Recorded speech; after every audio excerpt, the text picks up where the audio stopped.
ഞങ്ങളുടെ നാട്ടിൽ പള്ളിപ്പെരുന്നാൾ എന്ന് പറയുമ്പോൾ അതൊരു ഉത്സവം തന്നെയായിരുന്നു.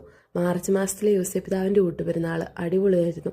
അവിടെ നിന്ന് ഇങ്ങോട്ട് മൂവ് ചെയ്യുന്ന സമയത്ത് ഞാൻ ഏറ്റവും കൂടുതൽ മിസ് ചെയ്യുന്നതും അത് തന്നെയായിരിക്കും എന്ന് ഞാൻ വിചാരിച്ചിരുന്നു. ഞായറാഴ്ചത്തെ കുർബാനയും ഈ പള്ളിപ്പോക്കും എല്ലാം.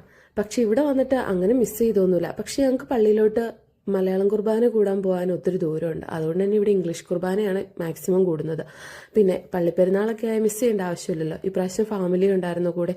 അതുകൊണ്ട് ഞങ്ങൾ എല്ലാവരും കൂടി ബെൽഫാസ്റ്റിലെ പള്ളിപ്പെരുന്നാൾ കൂടാൻ പോയി. അടിപൊളി പള്ളിപ്പെരുന്നാളായിരുന്നു. ചെണ്ടമേളവും അതും ഇതൊക്കെ ആയിട്ട് നമ്മുടെ പ്രദക്ഷിണമൊക്കെ ഉണ്ട് കേട്ടോ. റോട്ടിക്കൂടെ ഒന്നുമല്ല, പള്ളിക്ക് ചുറ്റും പ്രദക്ഷിണം വെക്കും. അടിപൊളി പള്ളിയാണ്, കല്ലും കൊണ്ടൊക്കെ ഉണ്ടാക്കിയൊരു നല്ല പള്ളി. എർക്കപ്പനെ എൻജോയ് ചെയ്തു. അവനെ സൗണ്ടൊക്കെ കേട്ട് ഭയങ്കര സന്തോഷമായി. ഇതായിരുന്നു കേട്ടോ ഫുഡ്. ബട്ടർ ചിക്കനും പിന്നെ റൈസും റൈത്തയൊക്കെ ആയിട്ട് അടിപൊളി ഫുഡായിരുന്നു. എൻ്റെ പിക്ചേഴ്സ് ഒന്നും കാണാൻ പറ്റില്ല, കാരണം ഞാനാണല്ലോ വീഡിയോ എടുക്കുന്നത് മാക്സിമം.